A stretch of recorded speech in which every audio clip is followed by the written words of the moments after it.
research mo, gawin mo mamaya ha.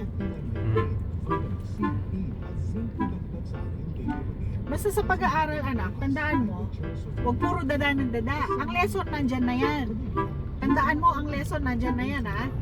So ang gawin mo, kapag nagbigay ng lesson ng teacher, nagbigay siya ng project, huwag puro dada, dada. Nabubuisit ako sa puro dada, dada, dada.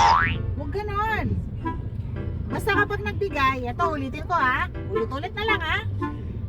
Basta kapag nagbigay ng project ang teacher, ang gawin mo, hanapan mo ng solusyon, ganun lang yun. Aralin mo kung may hindi ka naiintindihan. Huwag puro dada, dada, dada. Huwag ganon, walang magagawa ang dada mo. Ang sabi ko nga sa'yo, i-mindset mo na mag-graduate ka ng with honor. Mindset mo lang. Kapag mindset mo, mindset lang. Huwag kang papapressure. Ganun lang yun. E di kung makuha mo, e di congratulations!